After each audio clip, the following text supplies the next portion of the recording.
Dear students, आज के इस लेक्चर में हम पढ़ने वाले हैं कैपेसिटर संधारित्र से संबंधित जितने भी न्यूमेरिकल्स बोर्ड परीक्षा में पूछे जाते हैं उन न्यूमेरिकल्स को कैसे आपको सॉल्व करना है। इजी वे में मैं आपको बताऊंगा जिससे आप बोर्ड परीक्षा 2021 में देखिए मैं यहाँ पर आपको बताना चाहूँगा कैपेसिटर से न्यूमेरिकल से संबंधित एक नंबर का एक प्रश्न बोर्ड परीक्षा 100% आता है। तो इसको दो तरीके से जोड़ने के तरीके होते हैं, एक तो होता है श्रेणी क्रम होता है और एक होता है समांतर क्रम। ये दोनों क्रम आप पर आना बेहद ज़रूरी है, तभी आप फिजिक्स में एक नंबर अपना कंफर्म कर पाओगे चैप्टर नंबर 2 से। तो आज के इस पूरे लेक्चर में हम कैपेसिटर के जितने भी दो क्रम है, श्रेणी क्रम और समांतर क्रम, दोनों को कैसे जोड़ते हैं और इससे संबंधित न्यूमेरिकल को कैसे सॉल्व करते हैं वो पूरा का पूरा मैं आपको बताने वाला हूँ ईजी तरीके से। तो देखिए कैपेसिटर को जोड़ने के दो तरीके हैं, एक श्रेणी क्रम एक समांतर क्रम। पहले क्रम में बात करते हैं श्रेणी क्रम में कैसे जोड़ते हैं। श्रेणी क्रम को हम इंग्लिश में बोलते हैं इन सीरीज। कोई भी कैपेसिटर है, कैपेसिटर को हम दो प्लेटों के द्वारा प्रदर्शित करते हैं इस तरीके से। एक प्लेट पर पॉजिटिव चार्ज होता है, एक प्लेट पर नेगेटिव चार्ज होता है। तो मान लीजिए कोई तीन कैपेसिटर है, कैपेसिटर को हम सी से प्रदर्शित करते हैं। तो तीन कैपेसिटर हैं, C1, एक C2 और एक C3। अब इन तीनों को हमें श्रेणी क्रम में जोड़ना है, तो कैसे जोड़ेंगे। तो देखिए पहला कैपेसिटर ये हो गया C1, तो यहाँ पर मैं लिख देता हूँ C1। दूसरा कैपेसिटर ये हो गया C2, यहाँ पर लिख देता हूँ C2।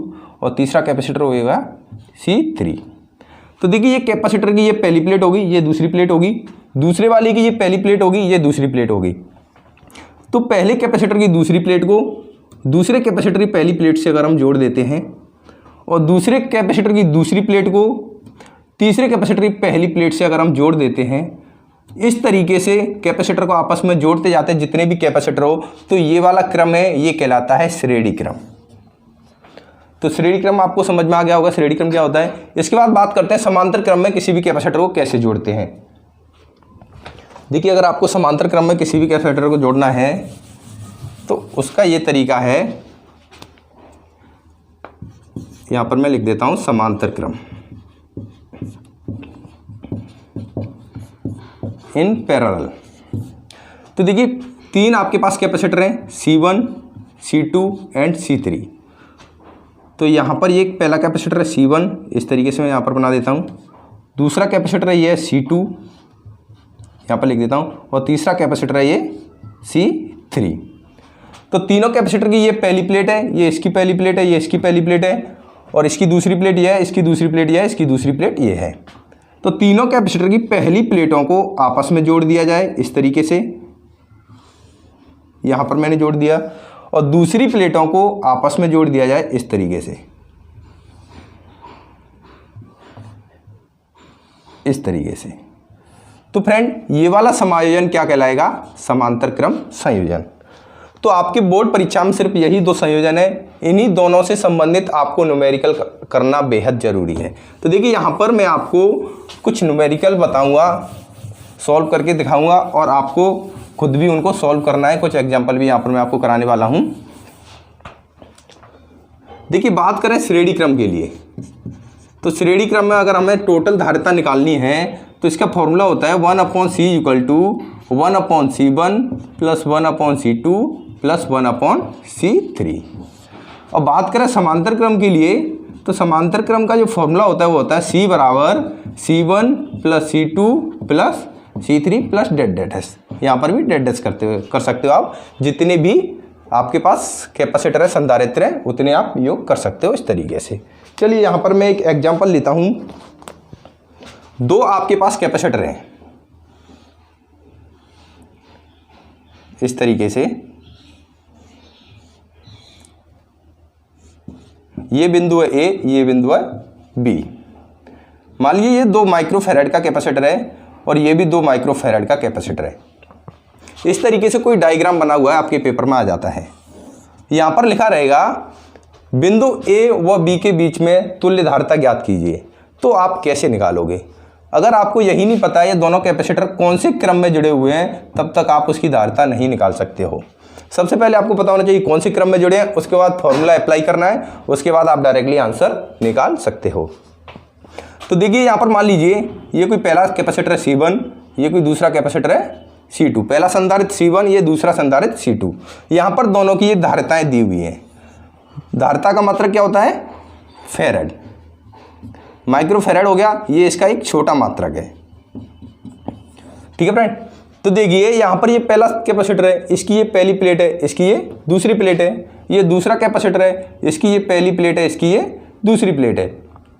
तो देखिए पहली कैपेसिटर दूसरी प्लेट, दूसरी कैपेसिटर पहली प्लेट से जोड़ा गया है। तो ये फॉर्मूला हमने पहले बताया था, अगर इस तरीके से कोई जोड़ा जाएगा तो वो कैसा क्रम होगा, श्रेणी क्रम होगा। तो अब देखिए श्रेणी क्रम के लिए कौन सा फॉर्मूला होता है, 1/c = 1/c1 + 1/c2। तो ये पहले कैपेसिटर की धारिता है, ये दूसरे कैपेसिटर की धारिता है। ए व बी के बीच में टोटल धारिता निकालनी है। मान लीजिए बिंदु ए व बी के बीच टोटल धारिता कितनी है, c। तो यहाँ पर हम लिख सकते हैं, यानी 2 माइक्रोफेरड व कैपेसिटर 2 माइक्रोफेरड, दोनों का ये सेम वैल्यू है, के संधारित्र श्रेणी क्रम में जुड़े हुए हैं। कौन सी क्रम में, श्रेणी क्रम में जुड़े हुए हैं। तो बिंदु ए व बी के बीच तुल्य धारिता क्या होगी, फॉर्मूला ये वाला लगेगा, श्रेणी क्रम में जुड़े हैं तो ये वाला। तो 1/c = 1/c1 + 1/c2, क्योंकि यहाँ पर टोटल 2 ही संधारित्र जुड़े हुए हैं। तो देखिए =1/c की वैल्यू 2, तो यहाँ पर 2 लिख दूंगा, प्लस इसकी वैल्यू 2, तो 1/2। तो ये हो जाएगा, यहाँ पर 2 LCM आ जाएगा, तो 1 + 1 यानी 2/2 आ जाएगा, इससे ये कट जाएगा, यानी 1/1 आ गया। तो 1/c = 1/1। यहाँ पर इस तरीके से मल्टीप्लाई कर देंगे तो c बराबर क्या आ गया, 1। ये दोनों वैल्यू माइक्रोफेरड में, तो यहाँ पर भी क्या हो जाएगा, माइक्रोफेरड। तो बिंदु ए व बी के बीच टोटल धारिता कितनी होगी, 1 माइक्रोफेरड होगी। तो फ्रेंड इससे हमें ये समझ में आता है, किसी भी परिपथ में ए व बी के बीच या तो 2-2 माइक्रोफेरड के 2 कैपेसिटर श्रेणी क्रम में जोड़ दो, या फिर इन दोनों की जगह पर कोई 1 माइक्रोफेरड का कोई एक ही कैपेसिटर यहाँ पर हम लगा सकते हैं। तो चलिए यहाँ पर मैं आपको एक और एग्जांपल बताता हूँ। इस तरीके से आप आसानी से कोई भी कैपेसिटर का श्रेणी क्रम या समांतर क्रम हो सॉल्व कर सकते हो बहुत ही ईजी तरीके से। सिर्फ आपको क्रम पता होना चाहिए कि कोई भी कैपेसिटर कौन सी क्रम में जुड़ा हुआ है। चलिए देखिए यहाँ पर मैं 3 कैपेसिटर लेता हूँ, पहला, दूसरा और ये तीसरा। इस तरीके से इन तीनों को आपस में जोड़ देता हूँ। ये बिंदु ए है, ये बिंदु बी है। मान लीजिए 3 माइक्रोफेरड का है, ये कैपेसिटर भी 3 माइक्रोफेरड का है, ये कैपेसिटर भी 3 माइक्रोफेरड का है। तो यहाँ पर पेपर में आपके पूछा जाएगा, बिंदु ए व बी के बीच तुल्य धारिता ज्ञात कीजिए। तो आप तुल्य धारिता तभी ज्ञात कर सकते हो जब आपको पता होगा कि ये वाला कैपेसिटर, ये वाला कैपेसिटर और ये वाला कैपेसिटर कौन से क्रम में जुड़े हुए हैं। जब तक आपको क्रम पता नहीं चलेगा आप टोटल धारिता नहीं निकाल सकते हो। तो क्रम पता करने के 2 तरीके हैं, दोनों की प्लेट आपस में किस तरीके से जुड़ी हुई है। देखिए इसकी दूसरी प्लेट इसकी पहली प्लेट से जुड़ी है, इसकी दूसरी प्लेट इसकी पहली प्लेट से जुड़ी है। तो यहाँ पर हम कह सकते हैं ये तीनों कैपेसिटर कौन से क्रम में है, श्रेणी क्रम में है। तो श्रेणी क्रम के लिए ये वाला फॉर्मूला होता है, आप डायरेक्टली ये वाला फॉर्मूला इसमें पुटअप करोगे तो ये वो बी के बीच टोटल धारिता निकल आएगी। तो चलिए यहाँ पर मैं निकाल देता हूँ, 1/c = 1 इसकी वैल्यू 3 प्लस 1 इसकी वैल्यू 3 प्लस 1 इसकी वैल्यू 3। तो इक्वल टू देखिए 3 यहाँ पर LCM आ जाएगा, 1 + 1 + 1 हो जाएगा, इक्वल टू 3/3 हो जाएगा, 3 से 3 कट जाएगा, इक्वल टू 1/1। तो यहाँ से 1/c = 1/1, कैची मार्क बड़ा हो जाएगा, तो c = क्या आ जाएगा, 1 माइक्रोफेरड।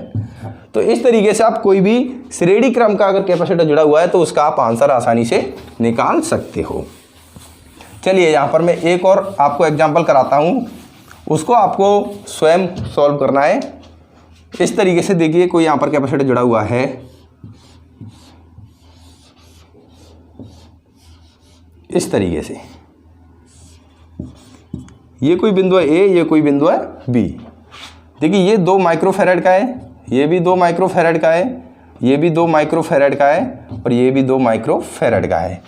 तो यहाँ पर आपको पता करना है ए व बी के बीच टोटल धारिता C कितनी होगी। तो इसको ज्ञात करने के लिए आपको इन चारों का क्रम पहले पता करना है। संधारित्र C1 और C2, C3 एंड C4 ये कौन से क्रम में जुड़े हुए हैं। ये वाला जो क्वेश्चन आपके सामने लिखा हुआ है ये आपके लिए होमवर्क के रूप में मान सकते हो। इसका आंसर आपको हमें कमेंट करके बताना है। अगर आपको ये समझ में आ गया होगा ये वाला फॉर्मूला कैसे पुटअप करना है तो आपका इसका आंसर हमें ईजिली कमेंट करके बता सकते हो। चलिए इसके बाद नेक्स्ट क्रम देखते हैं और क्वेश्चन किस तरीके से आते हैं बोर्ड परीक्षा में। देखिए यहाँ पर कोई कैपेसिटर लगा हुआ है इस तरीके से, ठीक है। सबसे पहले मैं यहाँ पर आपको ईजी वे बता रहा हूँ, उसके बाद थोड़े हार्ड क्वेश्चन आएंगे, लेकिन आपको अगर ये क्रम पता चल गया ना तो उसके बाद कोई भी क्वेश्चन हार्ड नहीं बनेगा।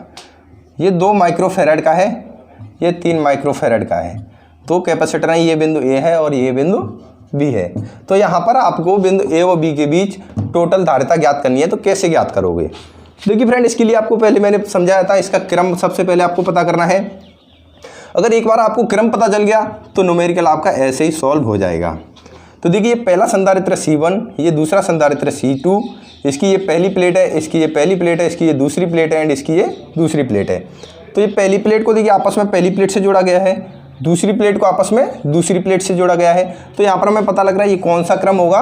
अगर इस तरीके से जोड़ा जाता है तो यह क्रम समांतर क्रम होता है।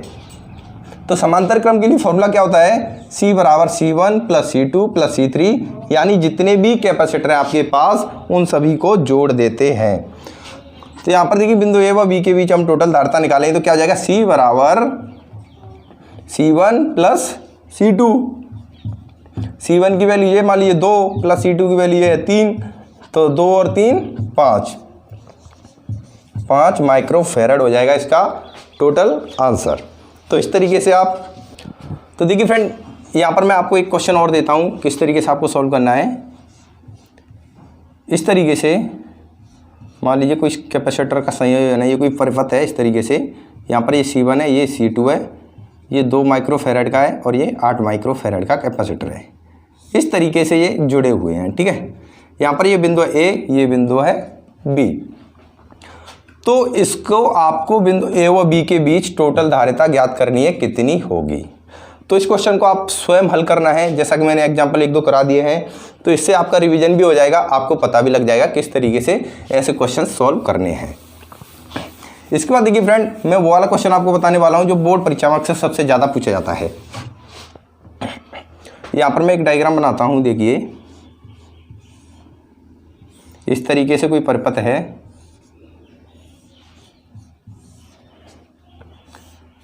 ये कोई सर्किट है, ठीक है। यहाँ पर ये बिंदु है A एंड ये बिंदु है B। तो देखिए इस सर्किट में टोटल 3 संधारित्र यहाँ पर जोड़े गए हैं। ये 2 माइक्रोफेरेड का है, ये 2 माइक्रोफेरेड का है एंड ये 4 माइक्रोफेरेड का है। तो यहाँ पर आपको बिंदु A और B के बीच में टोटल धारिता ज्ञात करनी है, कितनी होगी।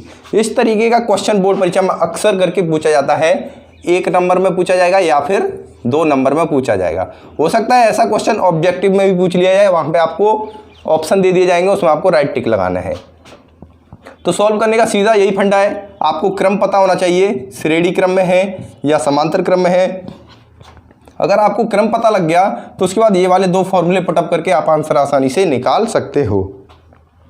तो देखिए यहाँ पर 3 संधारित्र हैं, ये C1 है मान लीजिए, ये C2 है एंड ये C3 है। अगर ऐसी सिचुएशन है जहाँ पर आपको पता नहीं लग रहा है तो आपको क्या करना है, आप संधारित्र को आपस में बांट लीजिए 2-2 संधारित्र करके। जैसे पहले ये 2 संधारित्र हैं, पहले हम इन दोनों के बीच में निकाल लेंगे, फिर उसके बाद इसके साथ निकाल लेंगे। तो इस तरीके से बांट करके आप इजीली निकाल सकते हो। मान लीजिए पहले यहाँ पर ये कोई बिंदु है, ये कोई बिंदु है, ठीक है। इसको आप मान लीजिए, मान लीजिए कोई C है, ये कोई बिंदु है D। तो इन दोनों के बीच टोटल धारिता कितनी होगी, पहले हम इतना निकाल लेंगे इन दोनों के बीच, फिर उसके बाद इसको और इसको दोनों को आपस में जोड़ के हम निकाल सकते हैं। तो यहाँ पर देखिए C1 C2 ये दोनों कौन से क्रम में जुड़े हुए हैं। तो इसकी ये पहली प्लेट यहाँ पर जुड़ी है, इसकी पहली प्लेट यहाँ पर जुड़ी है, दूसरी प्लेट यहाँ पर जुड़ी है, दूसरी प्लेट यहाँ पर जुड़ी है। तो C1 और C2 समांतर क्रम में होंगे। तो यहाँ पर हम क्या लिखेंगे, संधारित्र C1 व C2 समांतर क्रम में जुड़े हैं, अतः इनके बीच तुल्य धारिता, अतः इनके बीच तुल्य धारिता। मान लो C1 और C2 के बीच में तुल्य धारिता वो है C डैश। क्या है? C dash. तो समांतर क्रम के लिए क्या फॉर्मूला लगेगा, ये वाला फॉर्मूला लगेगा, C बराबर C1 प्लस C2। तो इसके बीच तुल्य धारिता C डैश है, तो C डैश बराबर C1 प्लस C2, इसकी वैल्यू 2 प्लस इसकी वैल्यू 2 तो बराबर 4 माइक्रो फेरेड। तो इन दोनों संधारित्र की टोटल धारिता कितनी आ गई? 4 माइक्रो फेरेड आ गई। इसका मतलब क्या है, इन दोनों संधारित्र की जगह पर हम एक अगर 4 माइक्रो फेरेड का संधारित्र लगा दें तो इन दोनों की जगह पे काम करेगा। तो यहाँ पर नीचे हम अलग से एक ऐसा भी डायग्राम बना सकते हैं कि नहीं बना सकते? मान लीजिए इन दोनों की जगह पर हमने एक 4 माइक्रो फेरेड का एक संधारित्र लगा दिया और यहाँ से ये आगे लगा हुआ ही है C3, ये C डैश है, इसकी वैल्यू तो C डैश इक्वल टू ये बिंदु B हो गया और ये बिंदु A हो गया। इसकी वैल्यू कितनी? 4 माइक्रो फेरेड। अब यहाँ पे आपको देखिए इतने बड़े डायग्राम का एक छोटा सा डायग्राम बन गया। अब यहाँ पे आपको पता लग रहा है ये C डैश और C3 कौन से क्रम में जुड़े हुए हैं? श्रेणी क्रम में। तो यहाँ पर हम नीचे लिख सकते हैं संधारित्र C डैश व C3 श्रेणी क्रम में जुड़े हैं, अतः इनके बीच तुल्य धारिता C बराबर, इनके बीच में तुल्य धारिता C होगी तो श्रेणी क्रम का क्या फॉर्मूला होता है? ये वाला। तो यहाँ पर तुल्य धारिता क्या हो जाएगी? 1/C बराबर 1/C डैश प्लस 1/C3। तो 1/C बराबर C डैश की वैल्यू 4 प्लस C3 की वैल्यू 4, 1/4 तो इक्वल टू यहाँ पर देखिए 4 LCM आ जाएगा 1 + 1 यानी 2/4 यानी 1/2। तो 1/C बराबर 1/2 गुणा हो जाएगा तो C बराबर 2 माइक्रो फेरेड। तो यहाँ पर बिंदु A व B के बीच टोटल धारिता कितनी होगी? 2 माइक्रो फेरेड होगी। तो चलिए फ्रेंड यहाँ पर मैं आपको एक एग्जाम्पल और दे देता हूँ जिसको आपको स्वयं हल करना है। इससे आपका अच्छा सा रिवीजन भी हो जाएगा और आप कैपेसिटर से संबंधित कोई भी क्वेश्चन आपका नहीं छूटने वाला है। देखिए बहुत ही इजी क्वेश्चन है।